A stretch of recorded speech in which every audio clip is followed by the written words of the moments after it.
This is the Rif on Beitza Daf Tesvav.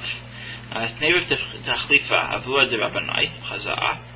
Rav Tachlifa, the father of Rabbanai Chazaa. The Amrilach Achua de Rabbanai Chazaa, and some say the brother of Rabbanai Chazaa. So today he taught. Kol Mazanos of Shel Adam Ketsuvin Lo Me Rosh Hashanah V'Yad Rosh Hashanah.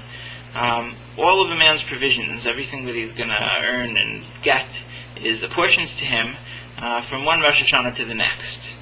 Chutz mi'atzas Shabbos v'atzas Yamim Tovim, except for his expenditures for Shabbos and for Yom Tov, v'atzas banav l'Talmud Torah, and his expenditures for educating his sons in Torah. She'em b'cheis pachas and lo, that if he reduces in the amounts, the total amount is reduced for him, so he doesn't gain anything by scrimping on that. And if he adds to those expenditures, his total, they add to him, so he doesn't lose anything by spending on that. Tanya, they learned in a Brisa, Amar Lav Shammai Hazaken, they said about Shammai the elder, that all of his days, every day he ate in honor of Shabbos. How so? Matzah behemana. He found a nice animal. Omer zolachot Shabbos. This is in honor of Shabbos. So he set it aside, and he was planning on eating it on Shabbos. L'machar, the next day, matzah achar namimena. He found an even better one. Maniachas hashniya. So he put aside this second one that was better that he found, and he set that aside for Shabbos. V'yochelas rishona. And so now he ate the first one. But Hillel the elder had a different attribute. Because all of his actions were for the sake of heavens. Even when he did typical things like eating, it was l'shem shemayim anyway. Because it's written in Tehillim 68:20, Baruch Hashem Yom Yom. The pasuk is actually Baruch Hashem Yom Yom Yamas Lanu Hakal Yishur Seinu Selah, which you could parse two different ways. You could actually say Baruch Hashem, blessed be Hashem, Yom Yom Yamas Lanu. Day by day He bears our burden. But the way they're reading it is Baruch Hashem Yom, that blessed be Hashem day by day. Continuing. Tanya Nami Hachi. There's a brisa that actually supports this. And Beis Shammai is going to say something which is parallel to Shammai Hazaken, and Beis Hillel is going to say something parallel to Hillel Hazaken. Tanya Nami Hachi. Beis Shammai Omrim Mechab b'shabech l'Shabbasecha. From the first day of your week for your Shabbos. From Sunday you're already preparing for Shabbos. Beis Hillel Baruch Hashem Yom Yom, and Beis Hillel say blessed be Hashem day by day. So they're reflecting their respective schools. Continuing, the Mishnah said V'osatav shel me'erev Yom Tov, and he may make a cooked dish from erev Yom Tov. And the idea is, this is erev Tavshilin. He could make a cooked dish from erev Yom Tov, and supported by its existence, he could continue cooking on Yom Tov for Shabbos. Because as we say in Vashlan, B'tchila Yom Tov for Shabbos. But if you already started the cooking and you have this dish, then you can continue. So Amar by Lo Shanu El Tavshil about Paslo. They only said this about a cooked dish, but bread not. Bread is not valid for an Erev Tavshilin. My time, we need to have something which is eaten along with bread. Ufas lo mulafta, and bread isn't counted as something that's eaten along with bread. V'chein daisa nami lo mulafta, and daisa, this pounded grain dish that we talked about earlier, so that also isn't considered something that's eaten along with bread, so it wouldn't be good for an erev tavshilin. Damar bizera, hanei bablae tipshae. These silly Babylonians, da'achlunama banama, because they eat bread with bread. Continuing the Gemara. Snei Rabbi Chia taught a brisa. Adashim shebeshulei hakdera, lentils at the bottom of a pot. Somech aleim mishum erev tavshilin. You can rely on them for erev tavshilin. V'hanei milei the isbehu kazayis. And this, the Gemara is clarifying, this is not part of the brisa, But the Gemara clarifies in these words that you can rely on the lentils at the bottom of the pot are where they're an olive's measure. Amr of Yitzchak Breder of Yehuda. So he said, Shamnuna shal gabe hasakin, the residue which is on the knife, Adam Gardo, he can collect it, V'stomech alav mishum erev tavshilin, and rely on it for erev tavshilin. V'hu di'ik is a kazayas. And again, the Gemara is adding, this is where there's a kazayas. Now Rashi establishes that both of these are where you're establishing the erev tavshilin initially before Yom Tov. And there are probably arguments in favor of that or against it. I have a whole long post on this topic on the blog. On my blog, I'm not going to get into it here. However, it would seem from the two examples, something left in the bottom of a pot, something left on the edge, on the end of a sakin, it would seem to be these are remnants. And if so, one can argue that what they're actually discussing is where you made your erev tavshilin and then you can continue to be somech aleihem because mishum erev tavshilin, it still is considered enough left. And again, this is the Gemara is assuming both says this kazayas that you need to have this olive's measure, and the Gemara actually says that also in a case when you have stuff left over. So the two ways of interpreting it, Rashi, we'll assume Rashi is a standard that we're actually talking on Erev Yom Tov. Continuing. Amar Rav Yehuda Amar Rav, Dagim Kitanim, Ein Ben Mishum Bishulei Machrin. Now, this is actually a slightly different girsa. In our Gemara we say, Dagim Kitanim Meluchim, salted small fish. We don't have the word salted here. But presumably it either salted is implied, or perhaps you might end up with a different halacha as a result of this, but let's assume that it actually means dagim ketanim meluchim. So Review decided, Rav, that small fish, which have been salted, you don't have any problem with bishul akum. For various reasons, they made the halacha is that you can't eat certain foods that have been cooked by a non-Jew. And I'm not going to get into the reasons of them here. But this is true in general only on things that can't be eaten raw. But kol hanachal kamoshu chai, anything that can be eaten raw, then you don't have any problem with bishul akum if a Gentile cooked it. So these dagim ketanim or dagim ketanim meluchim, you don't have to worry about bishul akum if somebody subsequently cooked them, because they're already nachal kamoshu chai. But Amar Rav Yosef, so Rav Yosef added to this, and salon nachri, if a Gentile roasted them, so now they are actually cooked. However, there wouldn't be a problem with bishul akum in such a case. Even so, somech aleihem mishum erev tavshilin. You could still rely on them for erev tavshilin. Erev tavshilin, if you remember, you need a cooked dish, and they're still considered cooked for that purpose. V'yav dinhu nachri kasa daharsana asir. But if the Gentile made them into this kasa daharsana, which is fish hash, in which you fry the fish with fish fat and flour, if so, it's forbidden because of bishul akum, because my taima kimcha iker. The flour is the main part of it, and that flour hadn't been cooked; it can't be eaten raw, and so this cooking is actually a bishul. Continuing the Gemara, Amar Rabbi Abba Amar Rav, Erev Tavshilin Tzrichin Kezayis. Erev Tavshilin requires an olive's measure, bein le'achad, bein le'meya, whether for 1 or for 100. Omar, the Rif explains what does this mean. If you have 100, you don't need 100 kazesim. If you're trying to make an erev tavshilin for 100 people, you just make a single kazayis and that will cover for everybody. The tavshil zeh afilu tzli, and this tavshil can be even roasted, vafilu shalok, vafilu kavush, vafilu mevushal, even if it's roasted, even if it's thoroughly cooked, even if it's pickled, even if it's cooked normally. Vafilu kol yasa aspanin. Spanish mackerel, shedichu bechamin me'erev Yom Tov, that was, you poured hot water over it on Erev Yom Tov, which is the way that you prepare these types of Spanish mackerels. So all of those things, it would be considered a tavshil for the purpose of Erev Tavshilin. Amar Rav Yehuda Amar Rav, Erev Tavshilin tzrichin das. You need das, knowledge, intent. Let's just say knowledge.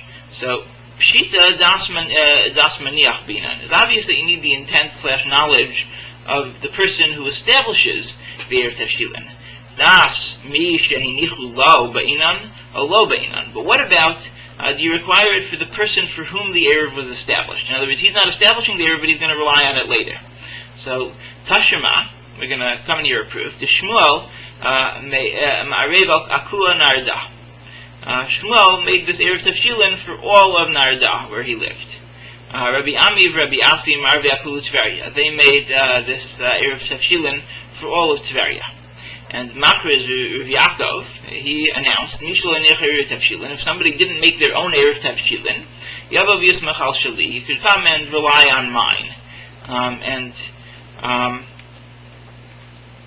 We'll see that seems to prove that the person doesn't need to have knowledge. The Adkama, and how far a distance can they rely on this Erev Tavshilin for the person? Amar Rav Nechumi bar Zechariah, Mishmei da Abaye, Ad Tchum Shabbos, until Tchum Shabbos, 2,000 cubits from the place where they established their Shabbos residence. V'shaminan mehane kula, and we derive from all of this, the person for whom the Erev was established, he doesn't need to have this das.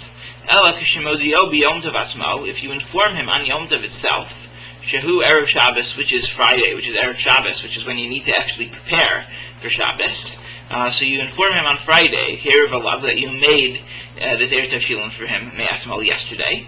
Holech V'samich Alav, he can go and rely on it, and Muvashal Achachil Shabbos, and start cooking, quote unquote, initially for Shabbos.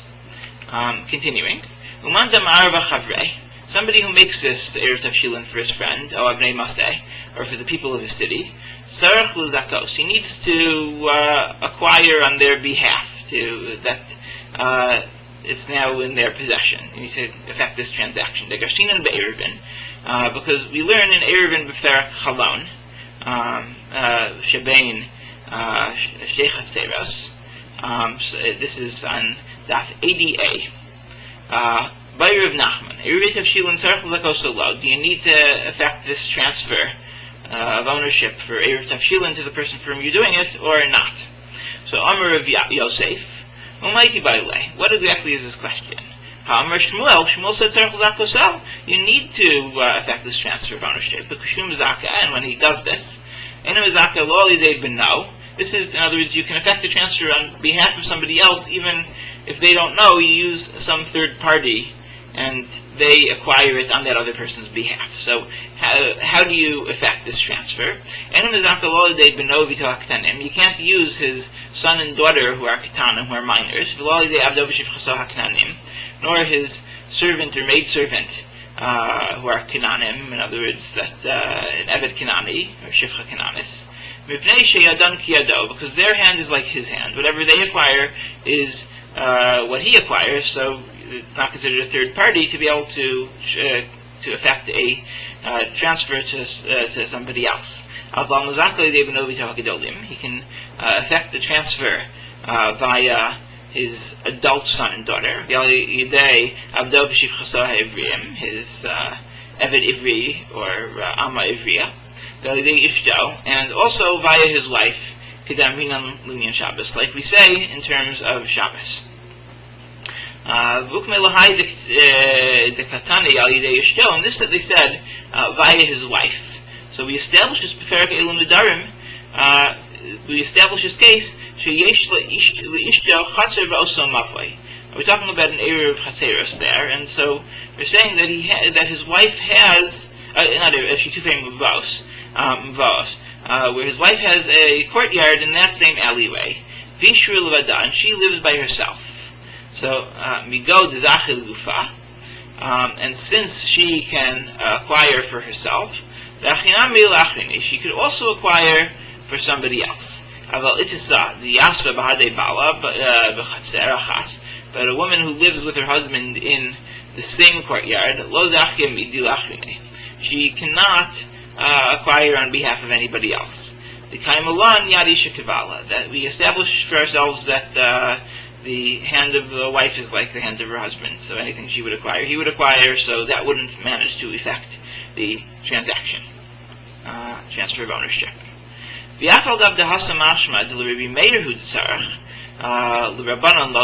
even though over there it's implied that it's according to Rabbi Meir that this is required, that the women have her own courtyard, and according to the Rabbanan, the sages of who argue on Rabbi Meir, this isn't required. Miu, however, Kaven de Rab Kamar Hasan Rabbi Meir, Rab over there says something which is in accordance with Rabbi Meir, Kaimalan Karav Bisure. We establish like Rav in prohibitions. So therefore, we would then paskin like Rabbi Meir. And furthermore, everybody agrees that everything the wife acquires is like her husband's Yadisha Kavala. And they actually argue about a different point. That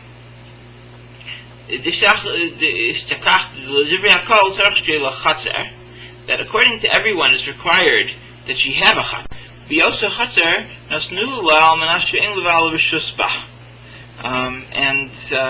that courtyard was given to her on condition that her husband doesn't have any domain, any right to it. And then it would all be according to the sages. Because according to Rabbi Meir, you're not going to find a case where there's a courtyard that doesn't belong to him, such that he could deposit this in the courtyard and thus will effect the transfer of ownership. The Kamar, because he says, "B'kesef al yidei acherim, b'kan rabba b'chol inyan." If you have kesef, if you have money that you're trying to give to the Eved, such that his master doesn't have ownership, and then that kesef eventually the Eved could use to free himself.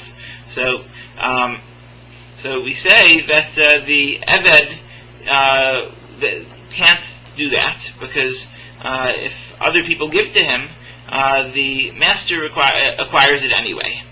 And the Rabbanan actually argue on this. Ella aliva the Rabbanan, but this is really according to the Rabbanan, who hold that he can acquire it, and similarly the woman can acquire a chatzar that doesn't belong to her husband, and that's what we're going to use to transfer the ownership. V'kevan to chatzar shalah v'lo levala, and since this courtyard belongs to her and not to her husband, makabelas pras v'ochels b'mkoma, and she takes her portion and she eats it in her place in their chatzar. Dinahu d'tzichul arif. The requirement, the law is that she's required to make an Erev Chatzeros. Rabbi Yehuda ben Baba, the Amr ben Adarim, the Osir ben Hashem. Just like Rabbi Yehuda ben Baba, who made this Isser by women. That if they have their own domain, it would cause a problem. Aval, Be'ervei Tafshilin lo shayach. This is not applicable by Erev Tafshilin. Lo matzi zechiyah la'achrina. We won't find any kind of acquiring on behalf of others. Mishum hachi lo tznan gabe maram adam al ma'aser sheni. We don't say by being tricky that you could do this via his al yidei ishto, by his using his wife. Ella b'shtufei mavei bilvad, only by shitufei mevaos. Where she has, because that's where she has her own chaser. Kedaminun in Shabbos, like we say in terms of Shabbos. Continuing on, Hahu Samya. There is a certain blind person, the Mastader Masnisa Kamei de Mar Shmuel, that he would order the Tanaitic texts in front of Mar Shmuel. It means he would say them Baal Peh. Yom Echad Chazia Dehadei Atziv. One day, Mar Shmuel saw that he was upset, he was dejected. Amarle, Amai Atzivas, how come you're upset? Amarle, Dilo Osivi Erev Tavshilin. I didn't set up an Erev Tavshilin, so now I won't be able to cook on Yom Tov for Shabbos. Amarle, Samoch Hadidi, go rely upon mine. L'shana, the next year, Chazid Havatziv, he saw that he was upset. Amarle, Amai Atzivas, how come you're so dejected? Amarle, Osivi Erev Tavshilin. Once again, I didn't establish my Erev Tafshilin. Amalei Posheat. You are a negligent person. L'chulei al mashari. For everybody else, it's permitted, and they could rely on my Erev. L'didah chasir, but for you, it's forbidden. You can't rely on my Erev. Continuing the Gemara. Tano Rabbanan. Yom Tov shechal yos Erev Shabbos. So here is the Yom Tov which occurs on Erev Shabbos. So first you have Yom Tov, and then you have Shabbos. Ein ma'arvin lo erei tchumen v'lo erei chaseros. You can't set up an Erev Tchumen to establish a residence, a Shabbos residence, nor can you establish this Erev Chaseros to permit carrying in a courtyard with many houses inside. Rabbi Omer, Ma'arvin Erev Chaseros, you can make this Erev Chaseros initially on Yom Tov for the purpose of Shabbos, Aval lo Erev Tchumen, but you can't make this Erev Tchumen. Why? You can forbid him from creating something, this Erev, and something that is forbidden for him, namely forbidden for him today. But you can't forbid him with something that is permitted to him. So, in terms of an Erev Tchumen, so Tchum actually applies also on Yom Tov. And so it's already usher for him if he doesn't have this Erev Tchum. However, in terms of the Erev Chetzeros, you are allowed to carry in a jointly owned courtyard on Yom Tov, so it's permitted to him on Yom Tov, so of course you can set up your Erev Chetzeros even on Yom Tov. So now, analyzing this, Shalach Elazar LaGola, he sent to the diaspora. This is not like you learn in Babel, that Rabbi Matir V'Chachamim Mosrim, that it's Rabbi Yehuda Nasi, Rabbi who permits one to establish this Erev Chaseros, and it's the sages, the Chachamim, who argue, but rather it's a reverse. El Rabbi Oser V'Chachamim Matirim. Rabbi is the one that forbids in both cases, including the Erev Chaseros, and it's the Chachamim who permit in the case of Erev Chaseros. Amar Rava, Amar of Schora, Amar of Huna. Hilchasa k'vasei de Rabbi li'isura. The halacha is like Rabbi, and specifically as Rabbi Elazar sent to the Gola, that it's forbidden. You cannot establish this Erev Chaseros on Yom Tov for Shabbos. Okay, and that's the end of the daf.